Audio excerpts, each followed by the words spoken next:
kasih mereka basic needs dulu sih, pelukan dan kebutuhan buat hidup, makanan. Dan aku pengen melukin anak Gaza banget sih. Itu first thing yang aku mau lakuin kalau aku sampai Gaza tadinya. Semoga nanti suatu saat ya. Saya terus terang, saya agak sulit juga untuk kemudian meneruskan pertanyaan. Ya, jangankan kamu, Ciki, saya pun bisa merasakan itu. Ketika ada Gaza yang kamu peluk, apa yang akan kamu bisikan di sana? Gak tahu, aku nggak bisa bahasa Arab, Kak. Bisa nggak sih Ciki sampaikan kepada kita semua? Pada saat itu kan Ciki nggak tahu apakah Ciki bisa pulang atau enggak.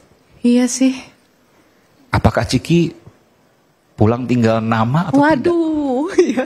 Sempat terpikir itu. Hanya jeda bagi Perdana Menteri Benjamin Netanyahu dan sekelompok orang gilanya.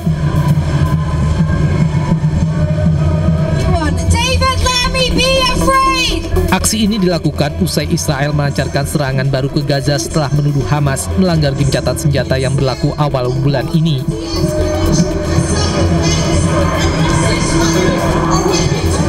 ...104 orang tewas dan lebih dari 250 orang terluka akibat serangan hari Selasa di Gaza.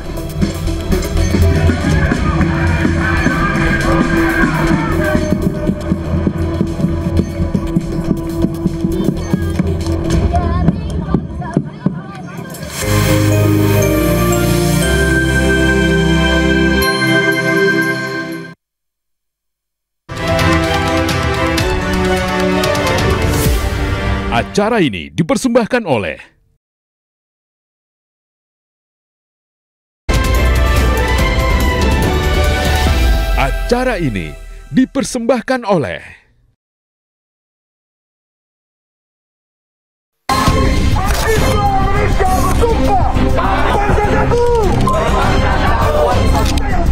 Demokrasi kita harus demokrasi yang khas untuk Indonesia.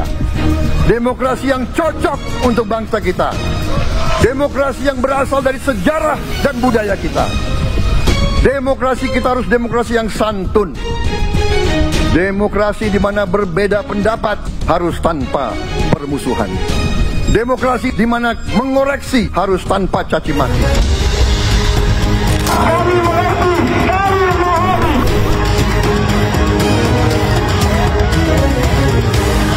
Kita harus percaya pada siapa saat ini? Kami, rakyat Indonesia, menyatakan bahwa kami tidak lagi percaya kepada institusi demokrasi yang katanya mewakilkan, melayani rakyat.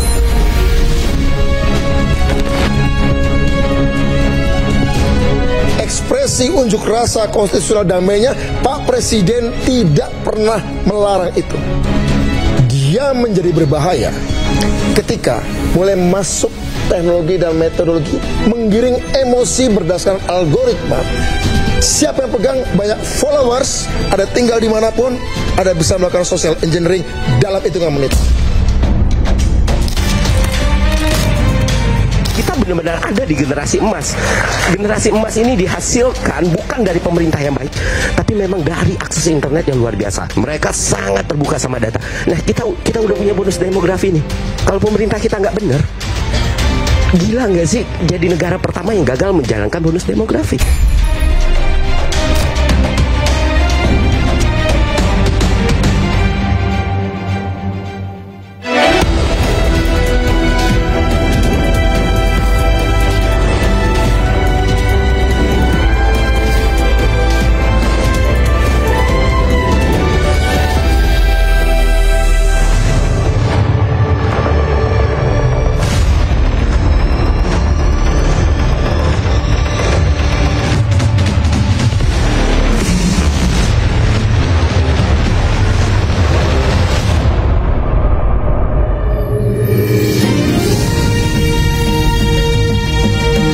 Disiarkan dari Universitas Padjadjaran.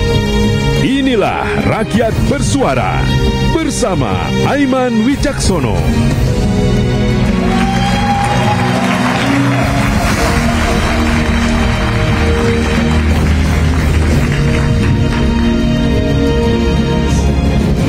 Halo Unpad. Halo Unpad. Biasa tepuk tangan buat Universitas Padjadjaran. Rakyat Bersuara, alhamdulillah talk show nomor 1 dan nomor 1 alias pertama kali hadir di Unpad. Terima kasih pada Universitas Padjadjaran. Sekarang bukan Unpad Bandung ya, Universitas Padjadjaran Jatinangor Sumedang gitu ya. Ini alumni nanti nggak komplain kan? Tapi masih Bandung kok, ya, tetangga. Luar biasa, kenapa kami terima kasih? Karena iNews, Rakyat Bersuara hadir ya di Universitas Padjadjaran. Dan hari ini saya lihat ini penonton Rakyat Bersuara ever dari yang pernah ada, yang paling banyak. Sampai ada yang duduk-duduk tuh, coba tuh, bisa nggak kamera nyorot tuh? Bisa nggak kamera nyorot tuh? Sampai nggak ada tempat duduk, luar biasa. Kampus di mana? Hah? Ini Unpad semua? Waduh. Jadi kalau namanya Rakyat Bersuara, maka yang muda bersuara, itulah yang harus kita lakukan. Teman-teman bersuara? Siap bersuara? Siap bersuara? Luar biasa. Oleh karena itu kita akan panggilkan satu persatu narasumber kita yang muda, yang bersuara. Ini mayoritas semuanya hampir 20-an tahun. Nggak beda jauh, ada yang 20 tahun nggak di sini?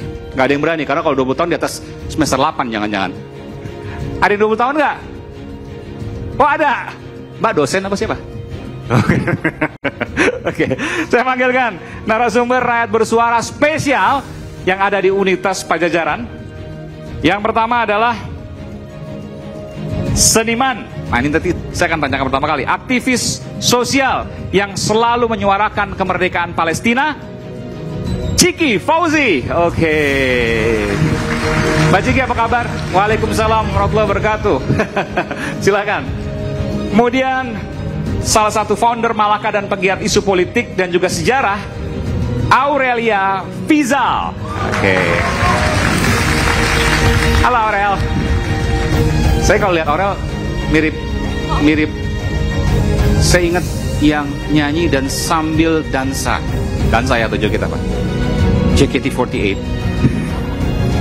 Bukan personilnya kan? Oh bukan. Kemudian influencer, konten kreator dan aktif bersuara di isu pendidikan, Shirley Anavita. Dan juga saya panggil, ayo Shirley, makasih. Kemudian Ketua Koperasi Dana Kitri Padjadjaran Makmur. Nah ini bukan Kopdes Merah Putih, bukan ya. Koperasi IKA Unpad, Gus Seriansah. Selamat malam Pak Gus. Pak Gus, gen apa nih? Genetik. Nah gitu, biar aman genetik aja Pak. Oke. Panggilkan Bung Ferry Amsari. Oke. Jadi Unpad, karena Bung Ferry bukan Unpad, nanti nggak diakuin dia kalau Unpad. Oke. Silakan Bung Ferry. Pak Gus silakan. Baik. Bung Ferry kita tahu adalah pakar hukum tata negara. Siapa yang nggak kenal Bung Ferry Amsari? Kenalnya di mana? Pasti di Rakyat Bersuara, betul? Oh luar biasa. Oke. Kita berikan tepuk tangan untuk narasumber kita pada hari ini. Oke. Saya ada yang pernah dengar nggak Mbak Ciki Fauzi? Ciki Fauzi ini baru pulang loh. Rencananya dari Gaza, tapi kemudian hanya sampai di Tunisia. Naik kapal bareng aktivis lingkungan yang juga aktivis sosial, Greta Thunberg. Pernah dengar Greta? Pernah. Mau nggak kita dengar ceritanya? Saya mau dengar loh ceritanya. Oke. Jadi ke Gaza. Iya. Rencananya ke Gaza. Rencananya kita melakukan pelayaran untuk menembus blokade yang dibikin oleh Zionis Israel melalui perairan Gaza. Jadi dari Jakarta itu kapan? Bulan apa ya? Agustus ya. Agustus akhir gitu. Agustus akhir. Baru kemarin banget. Iya, baru kemarin banget. Terbang dari Jakarta ke Tunisia. Karena bebas visa kalau ke Tunisia. Okay. Jadi kalau kita mau berangkat dari titik-titik lain kayak misalnya Barcelona dan beberapa titik lain itu ada keterhambatan visa. Tunisia Jadi, harapannya gampang masuk ke Gaza. Karena dari Tunisia ke Gaza naik kapal laut. Iya, melewati laut Mediterranean. Bergerak secara guyup jadi sumut flotilla. Oke. Di sana ketemu Greta juga. Ketemu Greta pakai baju yang aku bikin bahkan. Luar biasa. Masya Allah. Baju apa tulisannya? Iya, Cikigo, aku ada brand kecil gitu aku bikin. Emang ini brand yang aku bikin nafasnya aktivisme. Salah satu yang sering aku suarakan lewat brand aku adalah terkait dengan kemerdekaan Palestina. Berapa lama di Tunis? Di Tunisia tuh total menunggu di antara uncertainty itu dan juga pressure internasional yang sangat amat fluktuatif itu sekitar 20 harian. 20 hari? Iya, Ngapain nunggu. aja tuh 20 hari di Tunis? Dibom 2 kali pelabuhan. Tunggu bentar, dibom? Iya. Dibom oleh Israel? Iya, ternyata Netanyahu ngaku itu dia yang nyuruh ya. Jadi drone bom itu berasal dari pangkalan udara militer Amerika yang ada di Malta. Oke, berapa kilometer tuh? Itu kurang mungkin lebih. sekitar kayak Jakarta Bandung kalau nggak salah. Oh, deket. Iya, deket.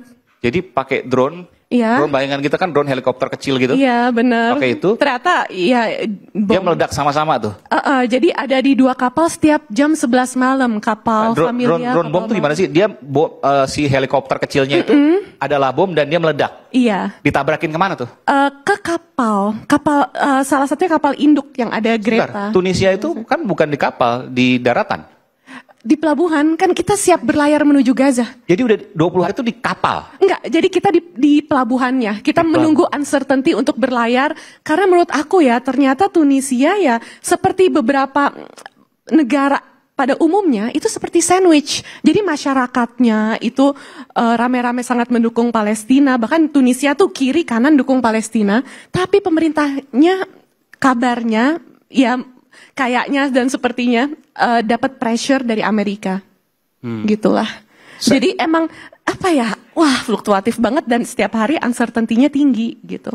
Oke, itu di pelabuhan. Kalau kita bayangin kan, 20 hari kalau di hotel nggak apalah, ada kolam renangnya, lalu kemudian sarapannya enak gitu. Nginepnya di mana? Di kayak apartemen gitulah, nyewa rame-rame gitu. Emang kita pindah-pindah banget sih. Kenapa pindah-pindah? Ya menyesuaikan dengan berbagai keadaan, kemungkinan, karena pelabuhan juga dari Sidi Bosaid juga ada kemungkinan pindah ke pelabuhan nama ya, Bonaparte atau apa yang kayak gitu-gitu. Jadi emang setiap hari tuh kita ngikutin banget arahnya gitu.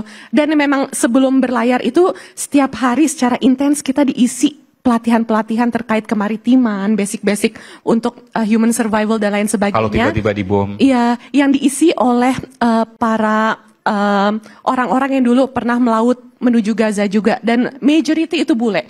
Ada foundernya namanya Greta Berlin dan juga ada Ann Summer. Itu 2 perempuan dari Amerika yang udah umur 80 tahunan itu salah satu yang mengisi materi terkait pelayaran ini. Sebentar, ini kan kalau kita bicara Palestina, itu cenderung kalau di sini sering katakan, maka yang Muslim aja yang bela Palestina. Saya mau tahu deh, di sana itu ada berapa orang waktu itu di Tunisia itu? Wow, rame banget sih, karena ada land team. Sampai 1000 lebih? Ya ratusan sih, kayaknya ratusan. Dan itu agamanya?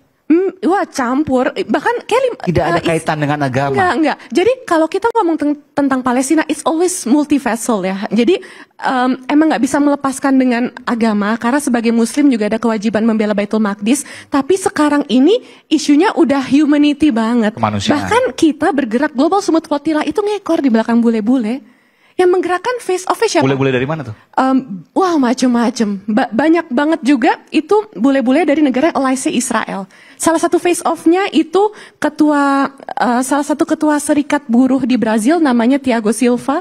Terus ada Greta Thunberg yang muda ya, biasanya tahu Greta Thunberg itu penggerak aktivis iklim. Karena kalau ngomong tentang Palestina itu pasti berkaitan dengan iklim karena entitas Zionis Israel itu melakukan ekosida di sana. Ekosida? Yes. Apa itu? Ekosida ya genosida yang berhubungan sama ekologi lingkungan. Misalnya?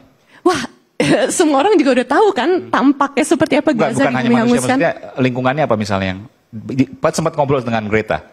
Sempat. Apa yang disampaikan waktu? Ya lingkungan semua benar-benar di bumi hanguskan. Oke, maksudnya ekosistem semua. Hancur banget itu kan. Itu yang menjadi kepedulian Untuk rebuild aja bisa 20 tahunan lebih. Ya. Kita sering lihat ya di media sosial sebelumnya before after lu ya, saya rata dengan dulu Gaza hancur. Cantik banget. Ya. Gaza cantik dan menurutku kalau ngomong soal Palestina, Gaza itu satu-satunya tempat di Palestina yang nggak ada checkpoint. Karena kalau kita ngomong tentang tepi barat itu ibaratnya kayak kotak-kotak dari satu tempat checkpoint, too much checkpoint. Jadi ketika Trump ngomong juga tentang kayak peace plan dan lain sebagainya, dan ada salah satu poin yang nanti Yerusalem akan jadi ibu kota Israel, terus otoritas juga akan mereka ikut handle dan sebagainya. Menurut aku ini bukan Palestina merdeka, karena masih ada campur tangan mereka di sana. Boleh cerita nggak tadi yang soal bom itu gimana? Berapa Bom, kali? Oke, itu tiap jam 11 malam itu. Kapal pertama, kapal Familia, terus kapal berikutnya kapal Alma. Ada teman-teman Malaysia aku juga di sana. Jadi memang ancaman internasional luar biasa. Karena pada saat itu, dalam rentang waktu 12 jam, Israel itu ngebom Qatar, ngebom Lebanon, ngebom Yaman. Jadi panik. Jadi emang pressure-nya, bahkan sabotasenya dilakukan juga. Jadi ketika kita mau berlayar, udah siap jalan dari 2 km gitu ya, dari penginapan, bis, terus menuju pelabuhan, udah dibagi-bagi kapal, aku udah berangkat kapal. ke Gaza? Iya, udah siap berlayar ke Gaza, udah di setiap perjalanan aku didoain sama orang-orang Tunisia, dikibarin bendera-bendera Palestina, dibekelin mak, wah banyak banget bekelin aku macam-macam. Nangis pada waktu itu. Wah, tapi tiba-tiba ada bureaucratic failure. Ada surat-surat yang tiba-tiba kayak nggak bisa. Terus ada kapal temenku orang Malaysia cerita mereka nggak bisa berlayar karena tiba-tiba bahan bakarnya susah dicari dan lain sebagainya. Jadi benar susah dicari waktu itu. Ya pada saat itu ya. Kan nggak mungkin kan Tunisia gitu loh. Maksudnya termasuk dekat dengan Timur Tengah yang banyak minyaknya, kok minyak bisa tiba-tiba nggak ada dan lain sebagainya. Jadi emang ada banyak banget sabotase dari awal, bureaucratic failure dan tekanan-tekanan internasional yang luar bom biasa. Tadi waktu di apartemen seberapa jauh? Wah ya jadi waktu itu langsung clear area sih. Jadi kita juga nggak bisa ke tempat. Tapi kedengeran?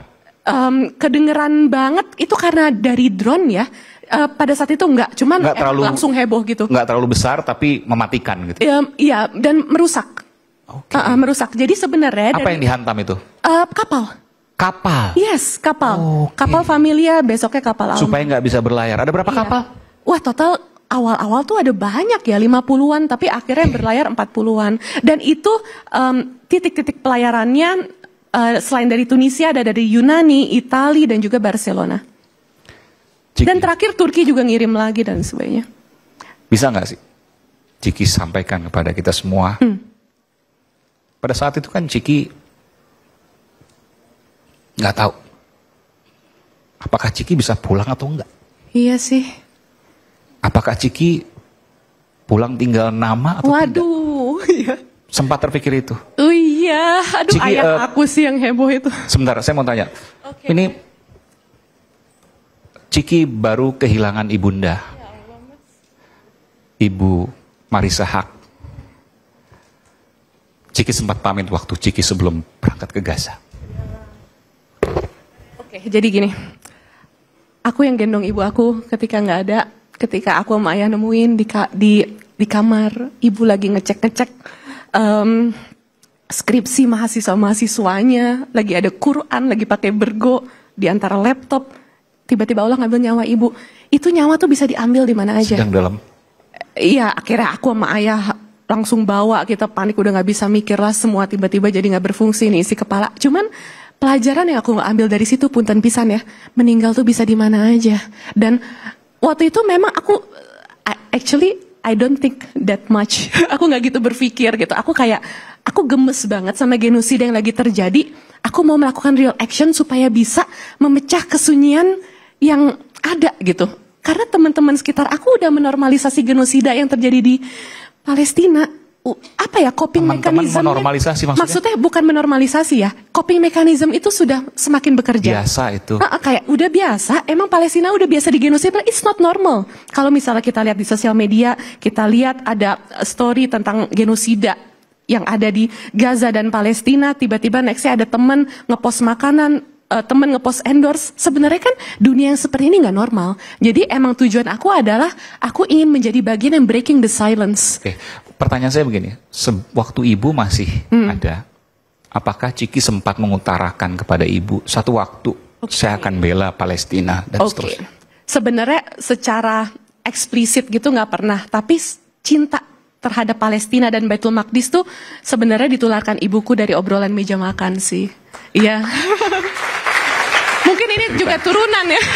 Iya, cuman maksudnya it's always multifaceted gitu. Jadi emang humanity-nya ada, tapi dari segi, karena aku muslim punten pisan ya, muslim tuh ada kewajiban membebaskan Baitul Maqdis, bahkan roadmap-nya sudah Masih dibikin ya. sama Rasulullah dari zaman perang Mut'ah gitu. Maksudnya ibu bahkan terakhir sebelum meninggal, ibu tuh mau bikin jurnal terkait itu karena ibu ngelihat bahwa ya Google dan lain sebagainya semakin dikuasain sama Zionis Israel, dan bidang-bidang keilmuan itu kan yang selalu diharapkan ya dalam perjuangan yang nafasnya harus panjang ini. Tapi ya Allah udah keburu ambil ibu. Karena ibu tuh selalu bilang bahwa kayak seperti tagline Google Scholar, if you want to see further, you gonna stand on the right side on the shoulder of a giant.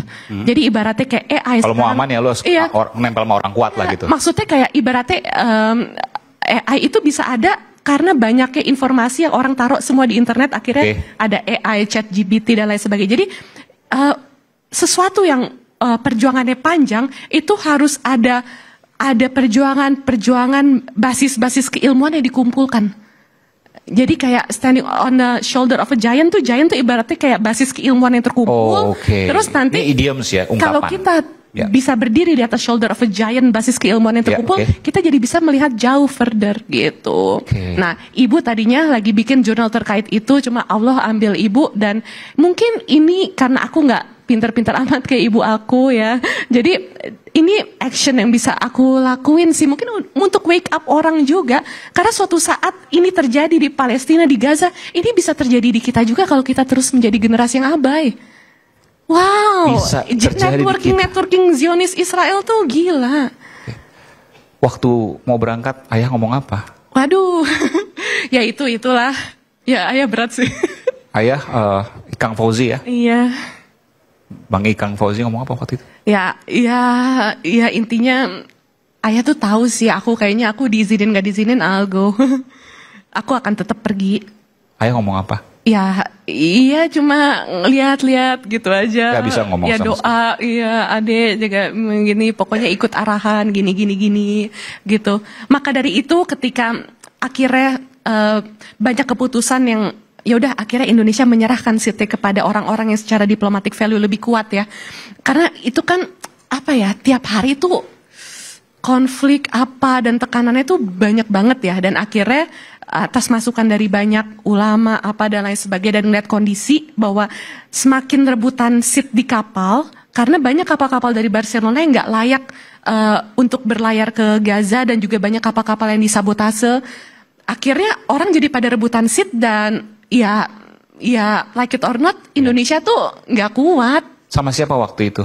Pasportnya gitu. Jadi kita tuh nggak ada bargain position apapun untuk gimana ya gitu deh. Dan kalau dari negara lain itu yang dikirim delegasinya tuh strong figure, seperti cucunya Nelson Mandela, seperti anggota-anggota DPR dari Prancis, ada namanya Emma siapa, terus ada Rima Hasan dan lain sebagainya. Menteri Turki ikut, Menteri Turki, menteri aktif ya? Iya, kalau nggak salah iya. Menkominfo Pakistan ikut. Menkominfo Pakistan. Karena waktu itu kita diskusi bareng. Kita baru tahu loh nih, saya nggak pernah tahu. Jadi emang strong figure yang ikut berlayar. Jadi ada bargainnya, dan negara-negaranya itu siap pasang taring gitu kalau misalnya warga negaranya itu diintercept Israel. Nah kita pada saat itu punten pisan ya, pemerintahnya belum begitu bisa diandalkan kalau kita kenapa-napa. Jadi atas masukan beberapa ulama, dan jangan sampai kayak terlalu mati konyol dan sebagainya. Dan kalau kita zoom out, sebenarnya menyerahkan seat kepada orang-orang yang secara diplomatik itu lebih kuat dan strong figure itu adalah langkah-langkah strategis yang lebih bisa menekan Israel. Dan apapun yang terjadi pada waktu, termasuk kalau harus kehilangan nyawa sekalipun, Ciki sudah berpikir sejauh itu? Sebenarnya aku nggak mikir sampai situ sih, aku kayak action aja. Itu resiko yang sangat besar di depan. I know, bahkan itu ada di briefing kita ya. Semua skenario kita pelajarin. Skenario kalau di-intercept bahwa this is non-violent sailing. Jangan sampai terjadi seperti Mafi Marmarah, pelayaran dari Turki waktu itu. Ketika ada satu orang Indonesia, Bang Surya, kena tembak di dadanya terus tembus ke punggung. Tapi beliau akhirnya masih hidup dan jadi aktivis Palestina juga, Masya Allah. Dan ada banyak NGO yang juga ada 9 syahid kalau nggak salah di Mafi Marmarah. Jadi kita ngulik banget dari pelayaran-pelayaran sebelumnya supaya ketika di-intercept, this is non-violent sailing, tangan kita harus di mana, bahkan nggak boleh masukin kantong. Karena kita lawan IDF Sayatet 13 itu udah pasti kalah. Nggak boleh masukin kantong karena dianggap mengambil senjata. Iya, jadi kita sebegitu di briefing ya, bahkan dari jadi kalau masukin tangan ke kantong langsung ditembak. Iya, dari sejarah sih begitu. Luar biasa. Kita berikan tepuk tangan dulu. Saya saya ingin berikan kesempatan pada para mahasiswa karena di sini adalah yang muda yang bersuara. Di kanan kiri saya ini adalah orang-orang muda, kecuali saya dan Bung Ferry mungkin. Tapi saya ingin berikan kesempatan pada audiens untuk kemudian bertanya. Adakah yang mau bertanya? Oke, silakan. Maju ke depan, nggak apa. Sebenarnya ada pertanyaan saya, tapi nanti kita tunggu. Apa sih yang ingin disampaikan Ciki ketika sampai di Gaza? Bayangan apa yang akan Ciki sampaikan? Suara apa yang akan Ciki sampaikan? Pertama, aku pengen meluk anak-anak Gaza. Gila itu aku kalau ngeliat. Meluk. Aku mau peluk banget. Karena aku tuh ikut masukin susu di kapal. Walaupun aku nggak bisa berlari, aku ikut bantuin masukin susu formula apa. Jadi aku tuh bener-bener kasih mereka basic needs dulu sih, pelukan dan kebutuhan buat hidup, makanan. Dan aku pengen melukin anak Gaza banget sih. Itu first thing yang aku mau lakuin kalau aku sampai Gaza tadinya. Semoga nanti suatu saat ya. Saya terus terang, saya agak sulit juga untuk kemudian meneruskan pertanyaan. Ya, jangankan kamu, Ciki, saya pun bisa merasakan. Ketika anak Gaza yang kamu peluk, apa yang akan kamu bisikan di sana? Gak tahu, aku nggak bisa bahasa Arab, Kak. Apa yang kamu bisik? Apa yang ingin kamu sampaikan? Doa apa yang ingin kamu bisikan ke sana? Oke.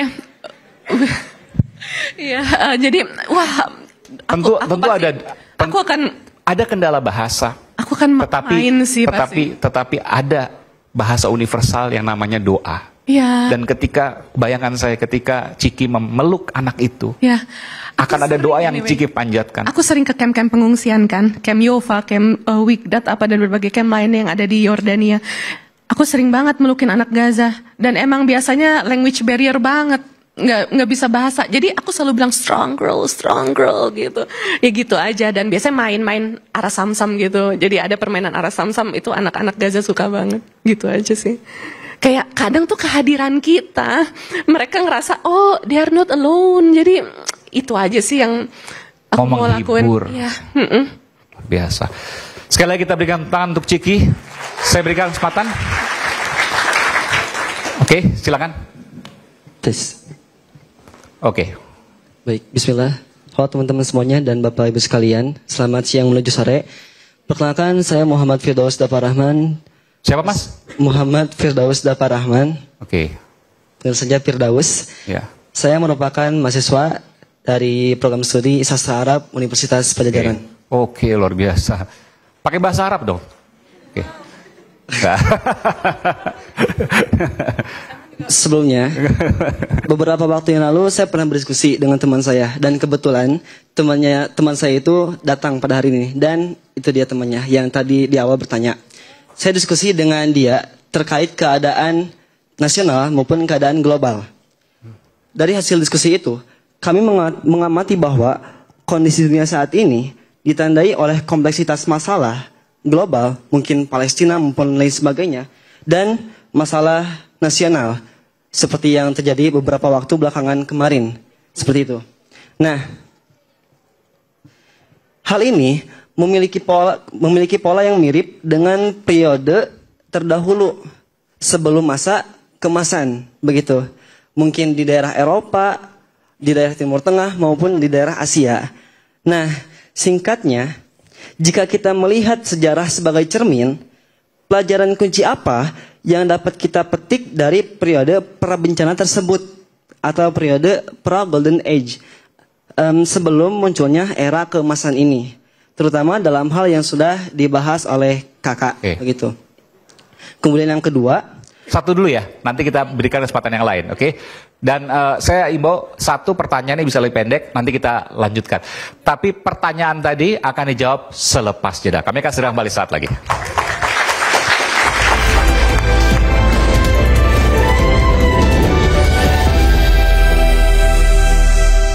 karena mereka punya hak veto, mereka bisa merusak seluruh kesepakatan orang-orang soal bahwa pelaku kejahatan perang itu ya Israel, gitu ya. Dengan satu veto, begitu ya. Nah, itu menggunakan sistem demokrasi untuk kerusakan. Demokrasi juga dipakai dan dirusak oleh misalnya anak sekecil itu, kata Bung Rocky ya, yang dipaksa jadi wakil presiden.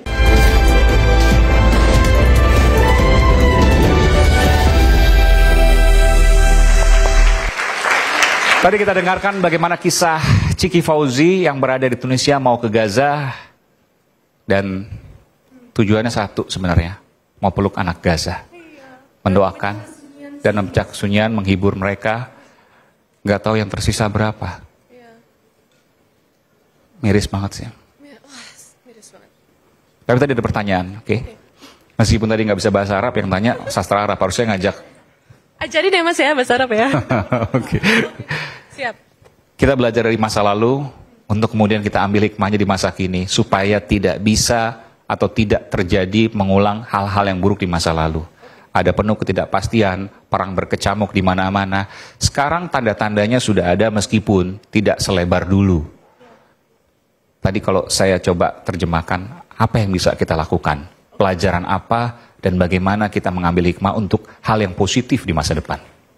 Yang bisa diambil hikmah adalah sebenarnya paling penting itu kalau dari yang aku pelajarin dan dari aku baca beberapa buku ya, adalah persatuan.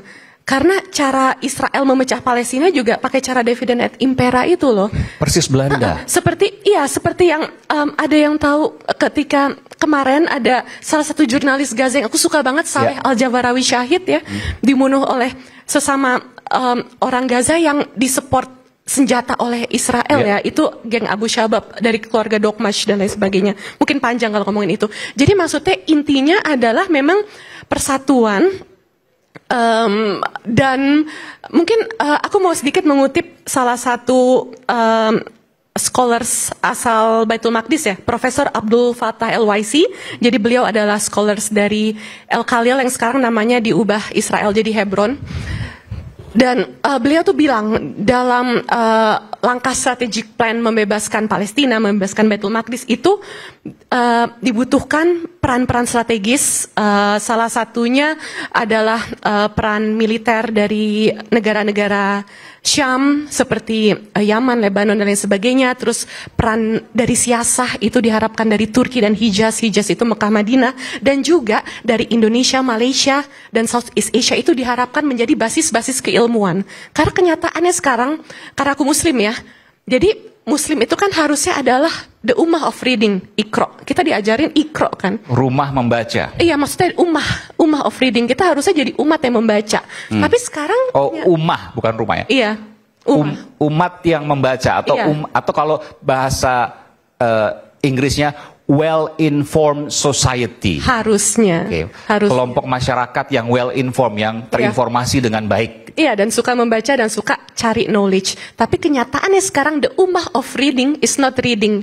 Jadi emang kembali lagi ke Iqra, banyak baca.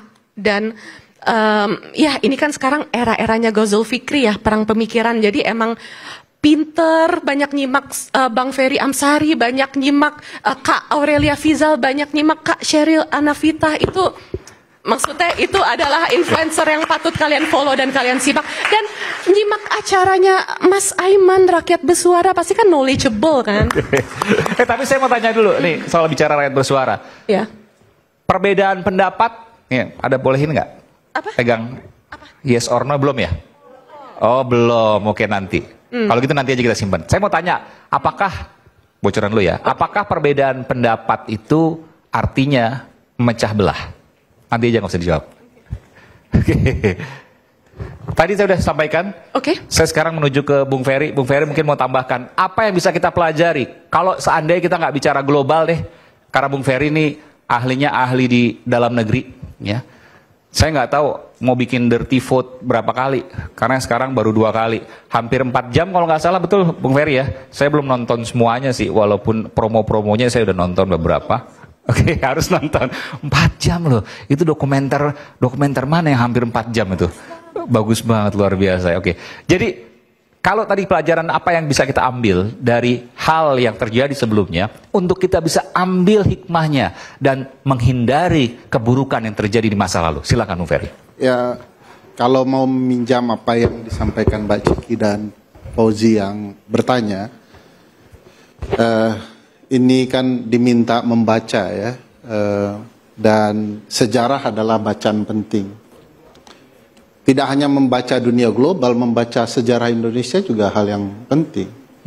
Dan ingat, sejarah dari era keburukan menjadi era keemasan di berbagai zaman itu juga bicara soal hal yang sama. Ada orang egois, tidak mau tahu diri untuk bicara kepentingan orang banyak. Ada orang egois, tidak tahu diri, dan tidak mempedulikan kepentingan orang banyak. Oke, apa bayangannya tuh? Oke. Misalnya kalau kita baca sejarah hukum tata negara, studi saya itu salah satunya perbandingan hukum tata negara Amerika dan Asia. Nah, kalau mau bicara perbandingan hukum tata negara, pernah dengar mungkin teman-teman ada Louis ke-14 yang mengatakan... Di sini ada fakultas hukum nggak? Adalah. Oh ada, oke. Kita berikan tangan. Nanti harus tanya loh ya. Satu doang ya, begitu tidak larisnya hukum di negara otoriter ya.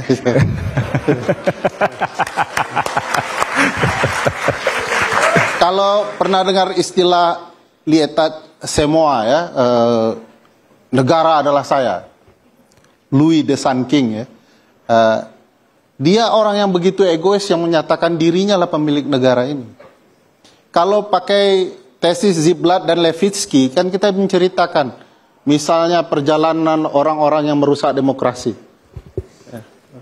Dulu era fasisme, Mussolini dan lain-lain itu, mereka beranjak dari demokrasi dan memanfaatkan demokrasi untuk kepentingan diri mereka sendiri. Dia rusak tuh. Nah, sekarang peradaban global itu juga begitu. Memanfaatkan demokrasi untuk kepentingan mereka sendiri, termasuk Yahudi Israel itu. Mereka pakai sistem untuk membela dirinya. Kenapa mereka tidak pernah dihukum? Ya karena demokrasi dipakai untuk membela dirinya. Di Israel? Di PBB misalnya. Ya. Oke, gimana? Ini menarik nih. Jadi seolah-olah legal, seolah-olah demokratis. Perang itu kan jelas sekali dilakukan oleh Israel. Kita menemukan banyak bahkan fakta-fakta menarik soal dominasi mereka menggunakan nilai-nilai demokrasi. Di Amerika misalnya, karena mereka punya hak veto, mereka bisa merusak seluruh kesepakatan orang-orang soal bahwa pelaku kejahatan perang itu ya Israel, gitu ya. Dengan satu veto, begitu ya. Nah itu menggunakan sistem demokrasi untuk kerusakan. Demokrasi juga dipakai dan dirusak oleh misalnya anak sekecil itu, kata Bung Rocky ya, yang dipaksa jadi wakil presiden. Demokrasi dirusak. Ini kok pada tepuk tangan? Emang paham? Ya, demokrasi dirusak dengan orang-orang yang memanfaatkan demokrasi itu. Saya mau cerita bagaimana kita bisa percaya kepada pemerintahan kita kalau kemudian mereka ikut bersepakat dengan pelaku kejahatan perang. Kan jelas sekali bahwa orang yang bilang kepada orang-orang seperti saya sebagai ante-ante asing, gitu ya, ternyata dia sendiri adalah ante-ante asing, gitu ya. Tapi gini, nih saya harus challenge juga begini. Kalau kerjasama nggak mungkin dong terhindarkan. Perdagangan kita masih dolar Amerika. Kemudian neraca perdagangan kita masih positif, artinya kita lebih tinggi ekspor ketimbang impor dari Amerika. Siapa sih sebenarnya yang berdagang? Kita, rakyat Indonesia, atau mereka, elit negara kita? Dan kemudian, saya ambil contoh ya. Apa? Ini saya ambil contoh. Dan mereka bayar pajak. Siapa yang bayar pajak? Pengusaha yang ekspor ke Amerika. Seberapa banyak mereka bayar pajak? Pasti ada. Dibandingkan rakyat, mereka 1%. Nah, saya challenge. Gini, saya bukan berarti berbeda kutub ya, tetapi yang namanya jurnalis itu harus mendevil advocate setiap hal yang memang bisa mungkin punya dua pendapat atau dua angle atau dua sudut pandang yang berbeda. Itu wajar. Jangan-jangan ini kadang-kadang kalau di media sosial selalu, oh Aiman ini, oh Aiman itu. Bukan. Ini nggak ada kaitan ke pro ke sana, pro ke sini. Tapi ini kemudian menggugah dan ini kemudian menumbuhkan tradisi berpikir kritis. Silakan. Saya ambil contoh ya. Pasal 33 ayat 1 Undang-Undang Dasar, masih ingat? Ekonomi disusun sebagai usaha bersama dengan menggunakan azas kekeluargaan. Anda sampai sekarang pernahkah bertanya keluarga siapa yang dimaksud dengan?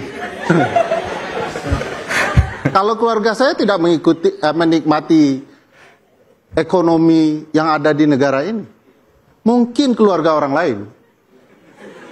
Misalnya yang berbisnis martabak tiba-tiba menjadi, itu ekonomi yang menarik tuh, berbisnis martabak tapi kaya betul begitu ya. Nah keluarga-keluarga ini yang masih ada martabak. Kan namanya juga batu loncatan. Nah keluarga-keluarga ini yang menikmati, dan kita bisa tahu sebenarnya negara kita ikut berbisnis atas nama penderitaan banyak orang, tidak hanya di negara ini tetapi juga di negara lain. Mereka bicara soal biaya masuk, tetapi yang sebenarnya mereka sedang negosiasikan bagaimana bisnis hitam mereka bisa mereka nikmati sendiri. Termasuk bisnis perang dan penderitaan orang banyak. Berapa banyak pebisnis Yahudi ada di Indonesia? Jawabannya banyak sekali. Pernahkah pemerintah kita mengatakan bahwa seluruh ruang bisnis yang berkaitan dengan biaya perang di negara tertentu harus angkat kaki dari Republik ini? Karena ibu dan bapak bangsa kita mengatakan harus berperan dalam perdamaian abadi di seluruh bangsa. Saya mau kasih tahu teman-teman, tapi ini agak geser konteksnya ke wilayah Asia. Teman-teman tahu nggak Indonesia itu menjual 400 juta peluru ke Myanmar? Itu data dari mana? Oh, itu data penelitian saya. Oke. Pernah dipaparkan di TV-TV karena tahun pemilu, karena kami segera dituding sebagai anti asing ya. Kita stop waktu itu. 400 juta peluru dikirim menjelang kudeta Myanmar. Peluru itu pasti dipakai untuk membunuh warga sipil. Siapa warga sipilnya? Tidak hanya warga sipil Myanmar, tetapi juga Rohingya. Kalau bicara konteks agama, ini saudara Muslim. Makanya hasil penelitian itu keluar dalam bentuk buku. Judulnya Ibarat Satu Tubuh.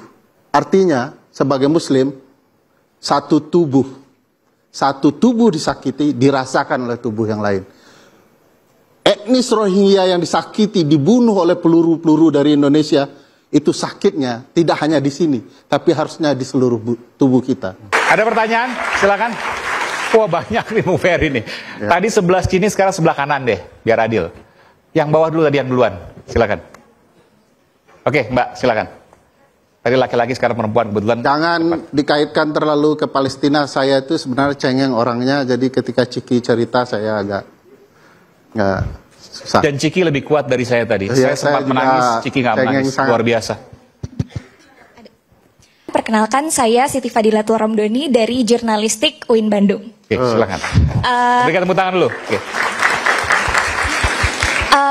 Pertanyaannya mungkin saya buat singkat saja. Sebelumnya terima kasih banyak kepada Mbak Ciki yang sudah memantik diskusi dari saya dan juga teman-teman muda yang tentunya di sini forumnya kita untuk bersuara ya, kalau kata Mas Aiman tadi. Pertanyaannya singkat. Tadi saya mengutip pernyataan dari Kak Ciki bahwa dari negara lain itu yang dikirim untuk menjadi delegasi dalam perjalanan itu banyak sekali dari jajaran birokrasi gitu. Sementara dari Indonesia itu sangat minim, bahkan mungkin bisa dikatakan tidak gitu. Oke.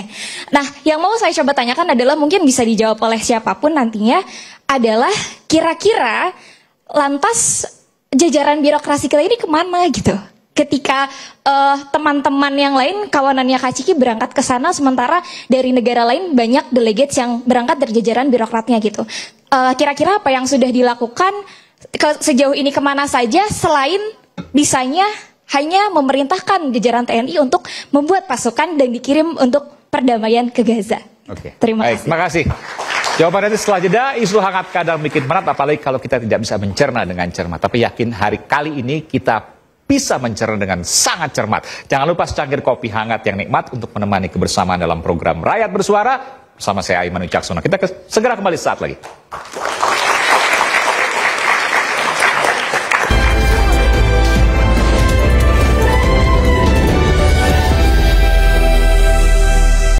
Yang dibangun saat ini, kita tuh anak muda suka dijadiin jargon politik 5 tahun sekali. Tapi rasanya, terima kasih. Tapi rasanya tuh kosong. Kita kayak abis dijadiin kayak simbol politik, kayak hiasan doang setiap 5 tahun sekali. Setelah itu apa? Kita tidak pernah dianggap sebagai subjek politik yang setara.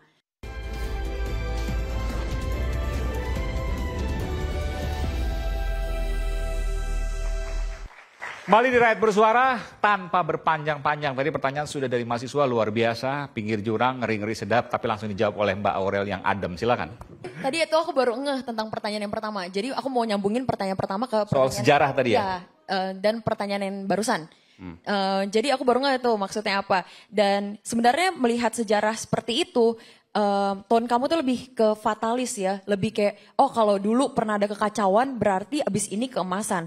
Tapi kejayaan dan keemasan itu tidak hadir dari ruang hampa. Itu bukannya habis habis gelap terbitlah terang, tapi itu dibuat dari kemuakan warga, kemuakan orang-orang atas kekacauan yang terjadi dan dari kesadaran kolektif.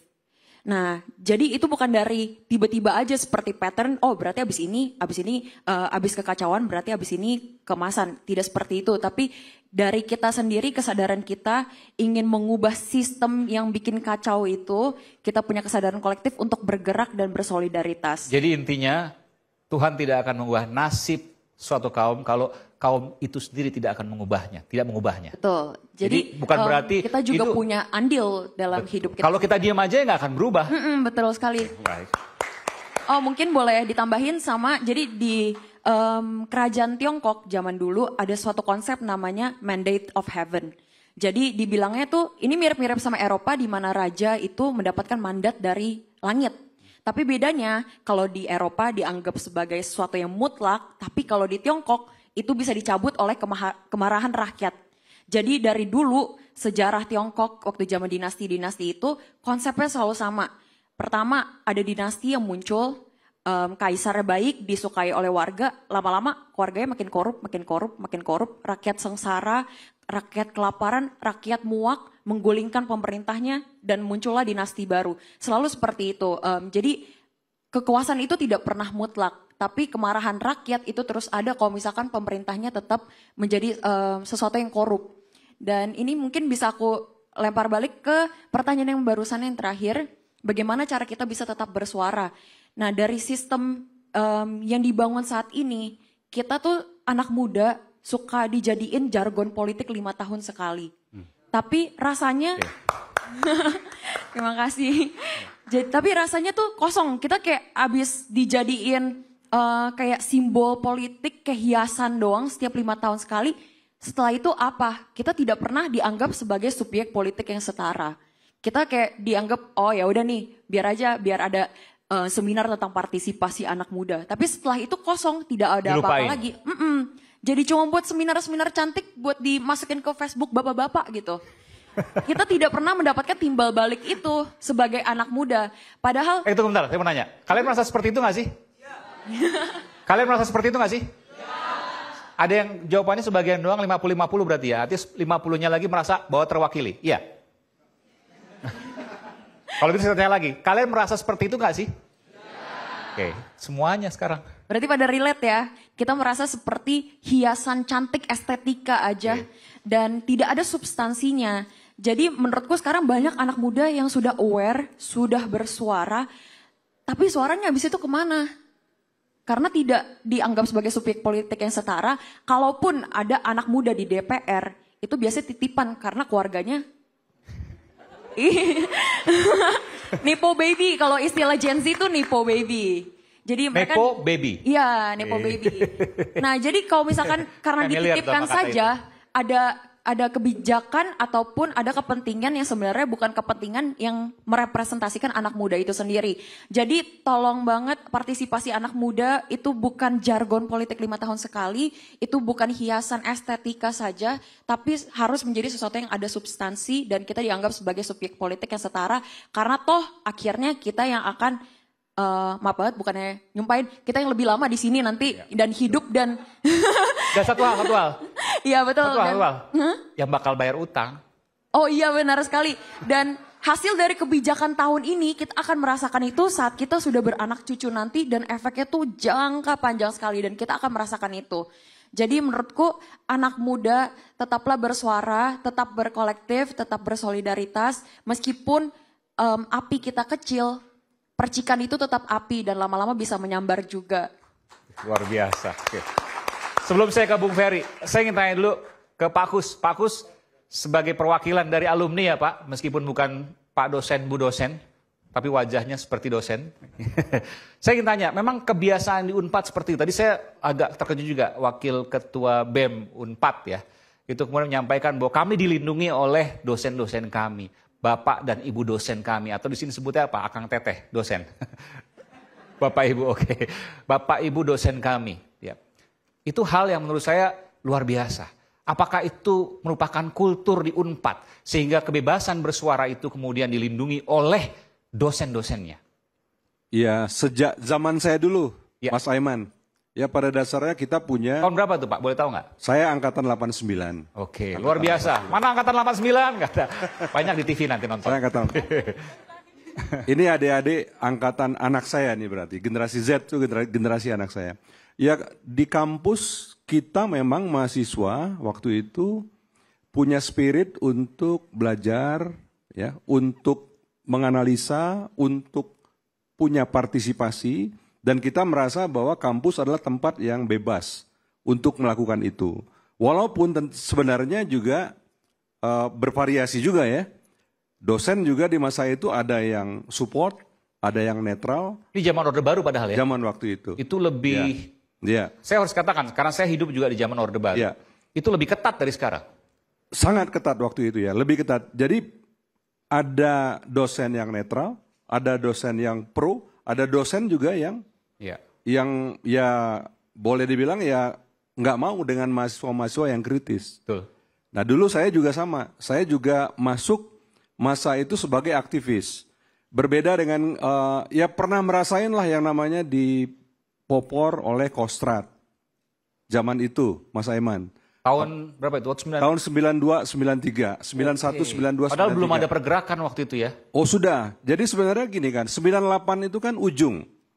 Lari-lari kecilnya sejak dari tahun 80-an, 90-an awal lari-lari kecil kita sudah mulai. Demo-demo dan... 98 itu puncaknya, kan gitu ya. Dari 92 sudah demo waktu itu? Sudah demo. Di mana demonya? Kalau di Bandung kan di Gazebo yang terkenal. Ya kita di Gazebo, sampai kita Jakarta, waktu itu patung kuda juga sudah ada. Sampai ke Jakarta? Iya. Padahal waktu itu belum ada tol loh, mesti lewat puncak kalau nggak salah waktu itu. Atau lewat Purwakarta ya. Iya. Tapi sama sekali nggak ada tol. Dulu nggak ada tol. Jadi sekitar 3 jam, mungkin 4 jam. Iya, perjalanan ke kita pakai Jakarta. Bus ke Kampung Rambutan, ke Cililitan. Luar biasa. Sampai sebegitunya. Sampai ke Tugu Tani yang sampai sekarang juga masih terus lakukan demo di situ. Iya, ke Tugu Tani, sampai ke Patung Kuda ya waktu itu. Iya, sama sampai sekarang betul. Seperti itu. Ya, dan banyak ya rekan-rekan mahasiswa juga banyak. Ada yang fokus di belajar, ada yang beraktivitas di organisasi kemahasiswaan. Ada juga yang digerakkan waktu itu namanya. Digerakkan itu non kampus, bisa jadi di luar kampus. Dan teman-teman yang digerakkan inilah yang banyak yang kena bagian popor-popor dari tentara, polisi waktu itu. Saya juga termasuk, tapi alhamdulillahnya saya nggak cuma dipopor aja, nggak bisa jalan.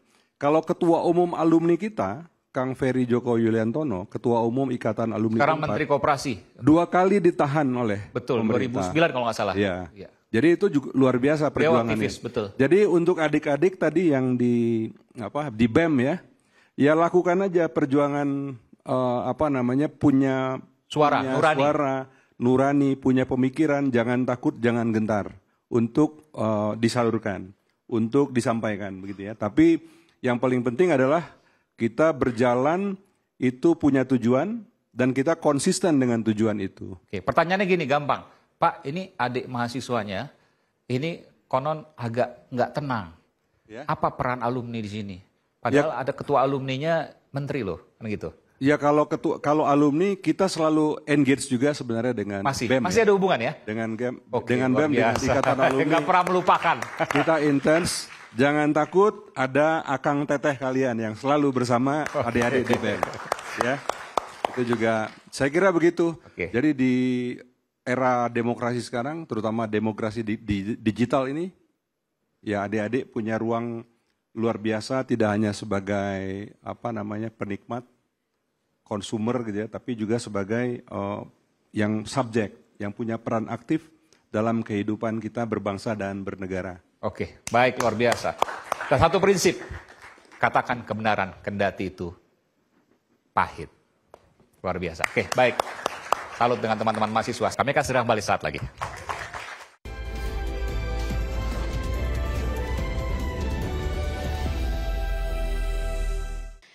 Sehingga sekalipun tsunami informasi hari ini datang ke layar kita tiap hari, FYP terus berganti tiap jam, maka pada akhirnya basis terakhir benteng kita adalah, ini logis nggak ya? Ini datanya valid nggak ya? Ini masuk akal nggak ya?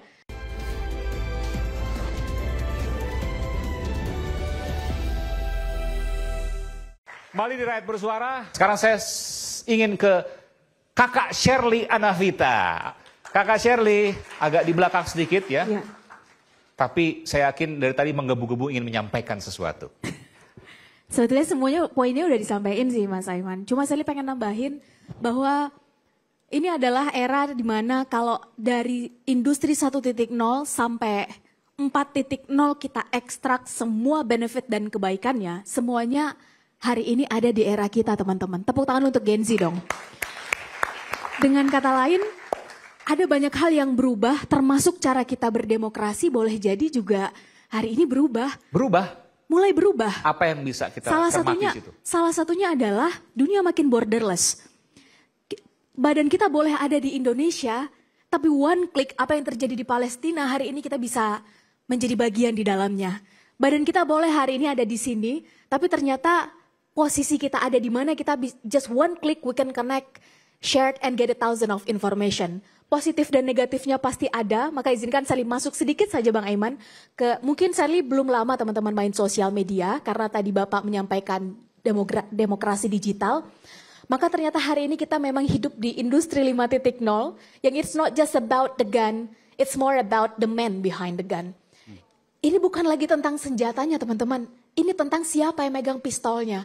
Pistolnya mau kita pakai untuk membunuh atau membantu. Senjata yang ada di tangan kita hari ini mau kita pakai untuk sesuatu yang manfaat atau justru sebaliknya, justru mempersatukan atau justru kita jadi dipecah belah dengan alat ini. Saya akhirnya sadar satu hal Mas Aiman, belum lama, saya belakangan 5 tahunan terakhir, akhirnya nyemplung di sosial media menyampaikan pendapat tentang kondisi sosial di negeri kita. Dan saya mendapati bahwa ada satu logical fallacy yang kita tahu itu salah, tapi seolah-olah ya udah emang kayak gitu. Jadi lama-lama akhirnya kita membenarkan sesuatu yang biasa. Logical fallacy ini yang kalau diteruskan teman-teman bahaya sekali untuk generasi kita di sebutlah 5-10 tahun ke depan saat semua orang menggadang-gadang tentang bonus demografi dan Indonesia emas. Yaitu benar salah di sosial media hari ini tergantung dari siapa yang mengatakan. Bukan apa yang dikatakan, benar nggak? Kalau belum centang biru kayaknya kita belum yakin deh. Emang dia siapa? Follower dia berapa? Subscriber dia berapa? Bukan totally akhirnya kita menolak, enggak juga. Tapi kalau ternyata benar dan salah hari ini kita dengan sangat mudah dibelokkan cara berpikirnya teman-teman, wah bahaya sekali. Benar bisa jadi salah, salah bisa jadi benar, logis seolah-olah jadi tidak logis, and then vice versa.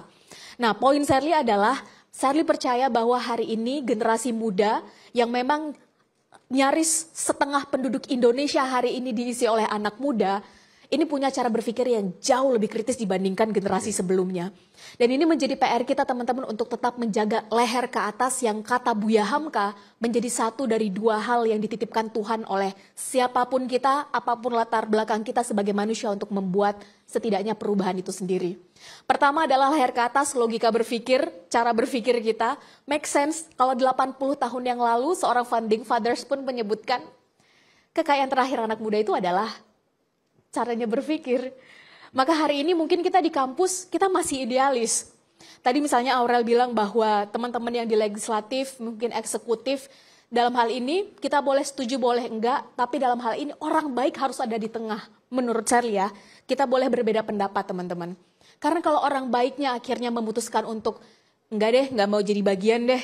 Kita boleh memutuskan. Orang baik harus ada di tengah. Di tengah. Tengah maksudnya apa nih? Nggak berpihak ambil atau bagian. seperti apa? Ambil bagian. Kalau konteksnya ambil bagian. Aktif. Aktif satu, entah itu di dalam pemerintahan maupun di luar pemerintahan. Dalam hal ini setiap kita boleh jadi punya privilege masing-masing.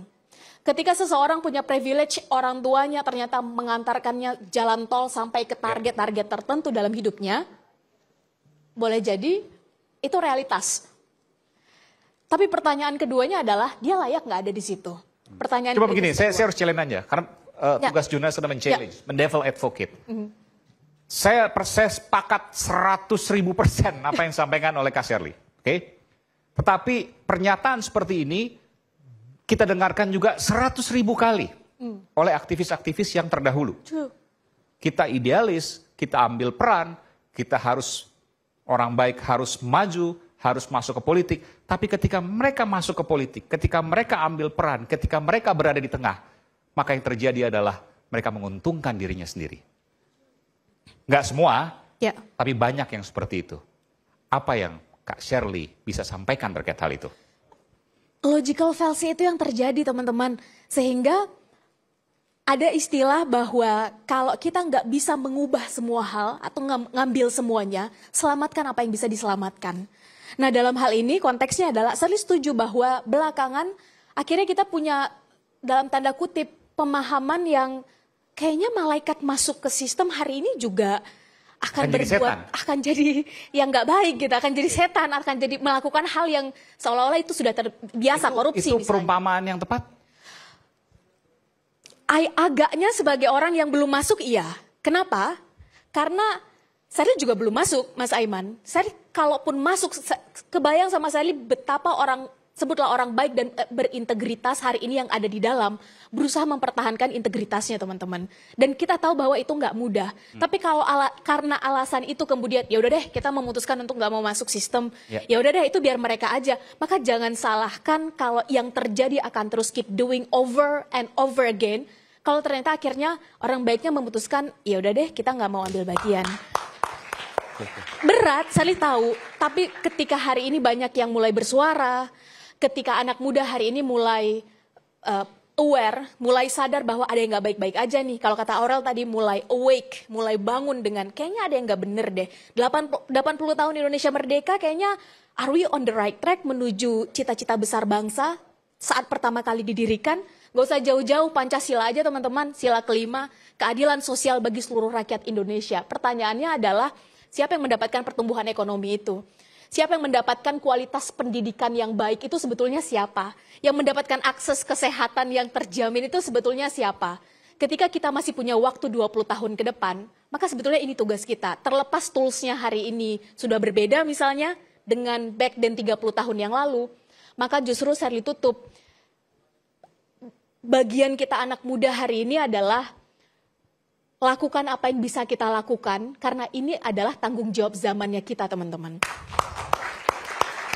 Saya ditutup, sehingga kalau sebutlah 20 tahun lagi 2045 eranya kita, anak-anak kita mungkin bertanya, emang dulu 20 tahun yang lalu orang tua kita ngapain ya? Kok bersuara udah sesulit ini di Indonesia? Apapun yang terjadi saat itu setidaknya kita bisa menjawab. Dan itu akan kita merasa sangat berdosa ketika anak cucu kita akan bertanya, apa yang dilakukan oleh ayah, kakek kita, atau ibu, nenek kita pada saat hari ini kita sulit untuk bersuara. Ternyata jawabannya adalah diam. Betapa dosanya kita. Saya aja ngebayangin, wah Apa yang harus kita jawab ya kala itu? 10 tahun ke depan ketika generasi selanjutnya misalnya yang duduk generasi alfa pasti yang ada di kampus. Emang 10 tahun yang lalu generasi sebelumnya ngapain ya? Kok Palestina udah nggak ada lagi di peta? Itu rasanya 10 tahun sebelumnya apa yang kita lakukan ya? Emang 20 tahun yang lalu ngapain orang-orang yang hidup di Indonesia ya? Kok kualitas udara di negeri yang katanya Zamrud Khatulistiwa ini udah nggak layak hirup lagi? Maka kalau hari ini lebih dari 50% yang hidup di Indonesia adalah generasi muda, mari kita lakukan sesuai kapasitas kita masing-masing, teman-teman. Tapi saya setuju dengan itu. Cuma saya nggak bisa jawab. Apa yang dilakukan oleh ayah, kakek kita, ibu, nenek kita? Kok utang pada saat ini 24.000 triliun? Itu pertanyaan yang sangat mendasar. Dan itu akan ditanyakan oleh anak cucu kita nanti. Jawabannya adalah? Nah, nanti kita akan nyambung ke Bu Ferry, tapi saya ingin bilang bahwa ternyata baik aja nggak cukup. Baik harus diikuti dengan strategi, sehingga saya sambung sedikit teman-teman, kalau ada dua hal yang tadi terpotong yang Buya Hamka sebutkan, yang hanya diberikan Tuhan pada manusia untuk membuat satu perubahan, maka pertama adalah ini, leher ke atas, logika berpikir, kesadaran, akal sehat. Sehingga sekalipun tsunami informasi hari ini datang ke layar kita tiap hari, FYP terus berganti tiap jam, maka pada akhirnya basis terakhir benteng kita adalah, ini logis nggak ya? Ini datanya valid nggak ya? Ini masuk akal nggak ya? Yang kedua adalah empati, teman-teman. Bisa sih sebagai, sebutlah 10 tahun ke depan teman-teman yang duduk di legislatif, 20 tahun ke depan teman-teman yang satu tanda tangannya mengubah harga minyak di pasar. Bisa sih kita melakukan ini. Tapi enak gak ya kalau jadi rakyat kecil? Bisa sih satu tanda tangan kita akhirnya mengubah banyak hal. Tapi kalau kita jadi mereka, enak gak ya? Berempati memanusiakan manusia ini yang hari ini ternyata menjadi tantangan generasi kita. Karena kalau hanya empati yang dijaga tanpa ini, itu alasan orang baik akan selalu kalah, teman-teman. Tapi kalau hanya mengandalkan ini tanpa empati, kita hari ini kayaknya juga udah kalah dengan AI. Bener gak? Tanya apa aja deh. Terserah teman-teman mau pakai engine apa, selama promnya bagus, nyaris AI sudah bisa menjawabnya jauh lebih cepat dibanding kita. Ya. At least gather the information. Sekalipun bukunya udah pernah kita baca, jurnalnya udah kita baca. Dengan kata lain ternyata hari ini lulus dari perguruan tinggi, memegang satu lembar ijazah, kalau hanya itu esensi dari pendidikan, jangan-jangan kita udah kehilangan dari DNA pendidikan itu sendiri, teman-teman. Maka kalau ada tantangan generasi kita hari ini 10-15 tahun ke depan terkait pendidikan dan proses kita di pendidikan tinggi, maka adalah memperkuat social experience, bagaimana kondisi di lapangan, personal experience, karena kedua hal itulah yang akan menghubungkan antara apa yang kita tahu dan bagaimana yang layak dan harusnya dilakukan sehingga moral, kompas, dan etis kita tetap hidup apapun profesi kita nanti. Mungkin itu yang bisa saya sampaikan, Kak. Luar biasa. Oke. Saya akan berikan kesempatan satu penanya, tadi dari kiri sudah, dari kanan sudah, dari kanan sudah, dari kiri sudah, sekarang dari tengah. Atau Mbak dulu yang lebih gampang ke mikrofon, silakan. Bismillah, Assalamualaikum warahmatullahi wabarakatuh. Pertama saya mau mengucapkan terima kasih kepada para narasumber dan juga kawan-kawan semuanya. Nama saya Fatia Maudi Zakia, saya dari program studi hubungan internasional, angkatan 2025, saya maba kebetulan. Oke, luar biasa. Jadi, luar biasa loh, maba tapi berani di atas senior-seniornya, ini luar biasa. Ini menunjukkan bahwa ini adalah tradisi egalitarian di UNPAD, luar biasa. Jadi pertanyaan seperti ini, selama mengikuti kegiatan Global Summit Fatila kemarin, apakah ada bentuk keterlibatan diplomasi atau dukungan langsung dari pemerintah Indonesia, terutama dalam hal perizinan ataupun jaminan keamanan yang benar-benar Kak Ciki rasakan dan Kak Ciki dapatkan, dan jika ada, seperti apa bentuk dukungan tersebut yang terasa di lapangan seperti itu? Oke, baik, terima kasih. Bismillah, mungkin terkait dukungan pemerintah dan lain sebagainya, kita masih mengharapkan dukungan pemerintah untuk mungkin pelayaran berikutnya yang sedang digarap. Visa nggak ada ya karena Tunisia? Enggak, karena Tunisia. Oke, masuk ke Palestina, tapi masuk ke Israel? Dibantu banget sama juga. Gusar itu beliau adalah Dubes Indonesia di Tunisia. Beliau juga aktivis Palestina, jadi sangat amat membantu kami semua. Tapi komunikasi nggak sih ke kedutaan besar misalnya? Iya, Gusar. Oh, oke. Gusar bahkan ketika itu Dubes kita, Tunisia? Dubes Indonesia di Tunisia. Gusmis, Zuhairi Misrawi. Iya, itu. Oke. Ya. Mungkin Gusmis Masya Allah. atau itu Thank kawan you, kita Ustaz. sama-sama, Iya. sama-sama ya. Saya lupa ya betul dia masih di Tunisia. Iya. Itu kawan kita sama-sama dan mungkin tidak bisa menyaksikan langsung, tapi sampaikan salam hormat kami, salam tahzim kami kepada Terima kasih Gusmis ya, membersamai kami. Zuhairi Misrawi. Semua, Masya Allah. Seneng banget ngeliat ada Jadi apa? Gusmis ikut bukan ikut berlayar kan? Enggak, tugas maksudnya saya ikut banyak. bantu di sana? Ikut, bahkan beberapa kali ke pelabuhan di antara situasi yang sangat amat ups and downs, beliau membersamai kami banget sampai tengah malam. Wow. Biasa. Ada berapa orang sih waktu itu dari Indonesia? Indonesia 30-an ya. Di antara siapa aja? Ciki terus? Yang perempuan kami Mbak Wanda. berdua tadi, aku, Kawanda Hamidah, sama dua dari Adara Relief, Teh Ipun, Bu Maya, dan satu dosen UNPAD, Uni Maimun. Total 30.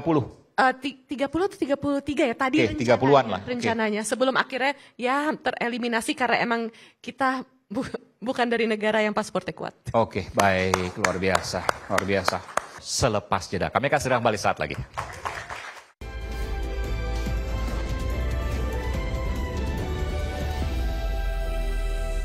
Ditanya, terus kita anak muda gimana ngelihat masa depan misalnya, maka kalau ada 3 hal yang hari ini harus kita jaga sebagai anak muda, maka jelas itu adalah harapan, karena yang ditawarkan anak muda jelas adalah masa depan. Yang kedua adalah leher ke atas, itu investasi paling mahal bagi anak muda. Memenangkan leher ke atas anak muda memenangkan 50% pertandingan. Kalah di leher ke atasnya, kita udah kalah 50%. Dan yang ketiga adalah empati. Shirley tutup. Maka hari ini terus kita harus mulainya dari mana? Ternyata dari barat ke timur sama, Mas.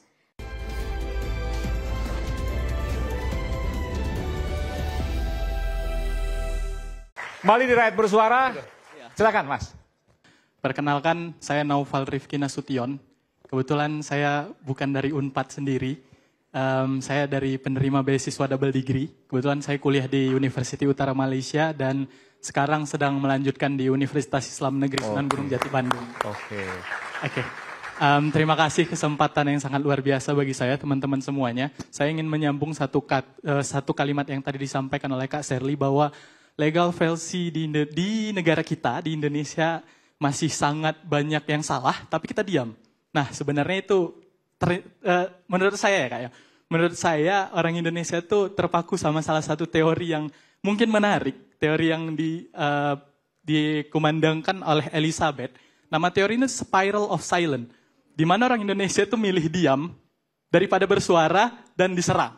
Gitu, itu tadi yang menyambung dari apa yang katakan Kak Shirley. Pertanyaan saya begini, mungkin bisa dijawab Kak Shirley dan Bung Ferry. Kita melihat, ya kita tahu bahwa Indonesia bonus demografi Indonesia Emas di 2045 nanti sangat digaungkan. Kita tahu itu warisan, tapi pada kenyataannya di lapangan kita adalah orang yang tidak disiapkan oleh pemerintah kita saat ini. Warisan tapi kita tidak dikaderisasi. Mungkin itu bahasa organisasinya ya. Kenapa saya bilang begitu? Karena kita tidak ada kesiapan, yang ada hanya kekacauan moral yang ditinggalkan. Kita anak muda tumbuh pada saat ini melihat bahwasannya pejabat itu rebutan kursi jabatan. Kita melihat setiap minggu berita hanya kasus tentang korupsi yang kita tidak tahu kapan ujungnya. Jadi kalau saya bilang, kita nanti nih, anak-anak muda yang sekarang yang akan menjumpai namanya bonus demografi, sebenarnya bonus demografi ini saya ingin bertanya, apakah ini benar-benar peluang bagi kita, atau sebenarnya ini tantangan yang nyata, ketika kita melihat saat ini yang sungguh luar biasa masalah-masalah yang dihadapkan sama kita. Mungkin itu saja, terima kasih, salam hormat saya. Oke, makasih. Kak Aurel dulu deh. Kita sebenarnya sebagai anak muda, aku kuliahnya di luar karena aku baru lulus kemarin itu, dan di sana aku ngerasa potensi anak muda Indonesia itu sangat amat besar. Aku sangat amat bangga mengakui aku orang Indonesia dimanapun. Beberapa orang Taiwan masih nggak tahu Indonesia di mana. Aku bilang Rich Brian, mereka baru gitu. Nah di situ tuh aku sangat gencar memberitakan tentang Indonesia sebagus apa dan sepercaya apa aku sama Indonesia yang anak-anak mudanya pinter-pinter banget. Mahasiswa Indonesia di sana luar biasa aktifnya, sangat elokuen. Tiap kali ditanya pertanyaan sama dosen, anak Indonesia itu selalu jawabannya bagus, dan dosen aku juga bilang orang Indonesia pinter-pinter ya, karena bener banget kita pinter-pinter, insya Allah. Dan menurut aku anak muda, potensi itu sangat amat besar, apalagi anak muda di Indonesia. Dan kita tidak mau dengan berbagai macam sistem yang sudah reot ini malah menggerus potensi kita sebagai anak muda. Makanya aku selalu bilang kawal terus dan check and balance sama kekuasaan yang ada saat ini, karena nanti yang mewarisi itu semua adalah kita, dan kita pun yang harusnya merajai sosial media karena banyak yang institusi lain yang sudah dirajai oleh orang-orang tua dan kolot. Nah, untuk kita punya kanal sendiri, itu kita harus merajai itu dan punya literasi digital yang baik. Karena kalau kita tidak punya literasi digital yang baik, kita kegerus itu sama yang namanya buzzer, konten-konten AI, hoax, dan juga misinformasi. Itu kita akan backfire untuk kita di era yang informasi banjirnya sangat tsunami dan heboh ini. Kita harus pintar memilah dan memiliki literasi digital yang baik. Dan juga aktif bersuara, seperti yang tadi aku bilang, selalu berkolektif dan juga jaga percikan api itu. Dan kita sudah melampaui dari raising awareness, tapi kita sekarang adalah harus kawal suara kita habis itu kemana. Sistem ini apakah mau mendengarkan kita sebagai anak muda? Kita tidak boleh dijadikan dekorasi saja, tapi dijadikan sebagai suatu pilar untuk demokrasi ini. Itu aja. Oke, baik. Ciki, silakan. Sebenarnya aku ngelihat rada ironi sih, Mas. Sekarang ini kan 97 tahun perayaan Sumpah Pemuda, tapi ada 6 anak muda yang kalah pra-peradilan ya, kalau nggak salah ya. 6 atau 4? 6. Jadi ini ironi, padahal potensi anak muda Indonesia tuh Masya Allah kita bisa lihat dari ruangan ini aja luar biasa.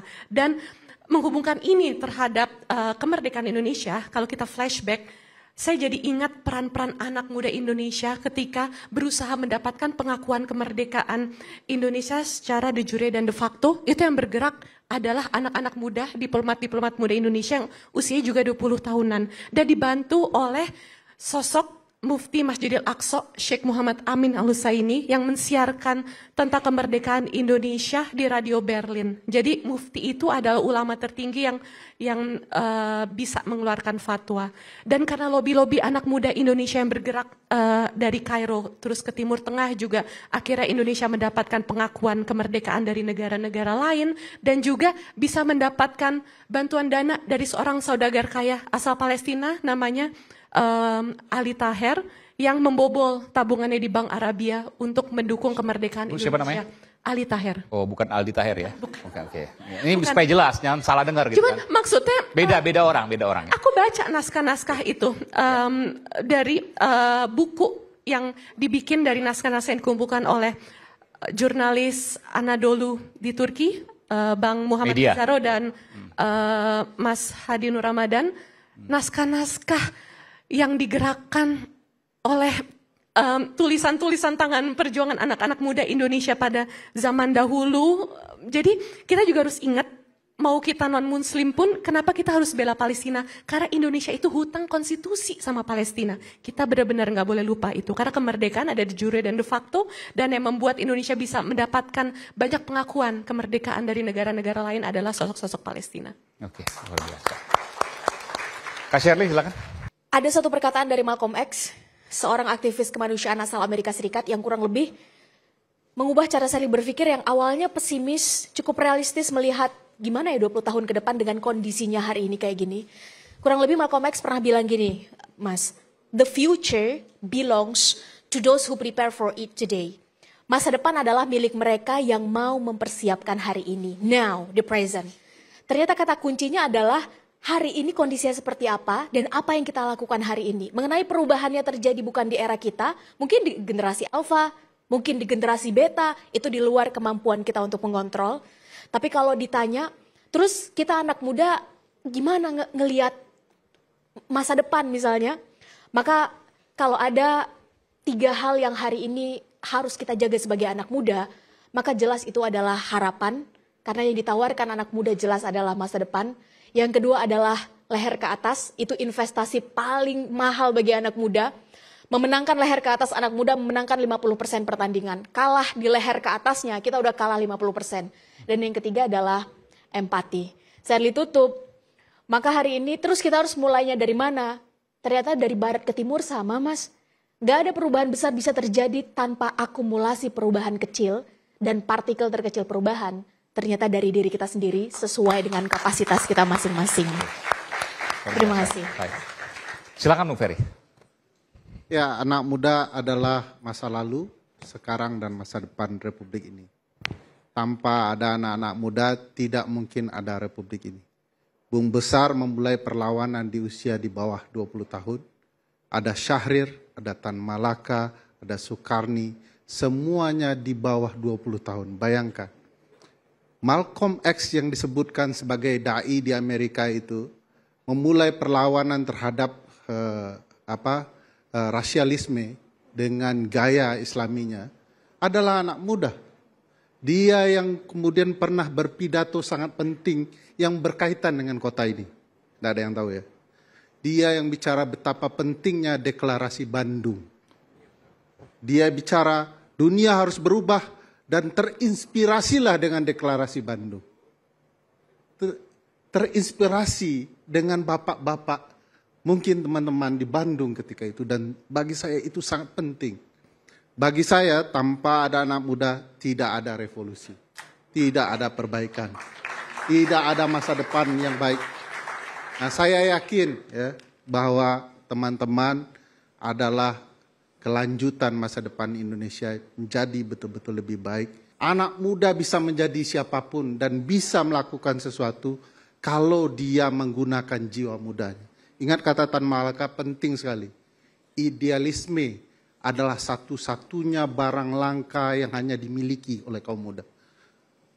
Biarkan kalau kalian dikatakan suatu saat Anda akan menyimpang, biarkan cerita itu. Kita tidak tahu juga masa depan kita seperti apa, saya juga tidak tahu. Jadi lakukan idealisme yang Anda yakini hari ini tanpa memikirkan mau jadi apa Anda di masa depan. Sebaik-baiknya idealisme yang Anda kerjakan hari ini akan menjadi catatan penting sejarah Anda di masa depan. Mungkin tidak akan dibicarakan di dalam forum rakyat bersuara oleh Aiman Wicaksono. Tetapi suatu saat Anda pernah bilang ke dalam hati Anda, ketika anak Anda menikmati hasil perjuangan Republik ini, Anda berkata, setitik dari kenikmatan yang Anda rasakan hari ini, saya ikut terlibat di dalamnya walaupun itu kecil. Saya percaya itu Anda semua. Terima kasih. Baik, saya ingin cerita sedikit kenapa nama program di iNews ini adalah Rakyat Bersuara. Awalnya ingin menggunakan nama saya. Tapi saya berpikir bahwa ini bukan tentang Aiman. Ini bukan tentang narasumber. Shirley Anavita, Ciki Fauzi, Aurelia, Ferry Amsari.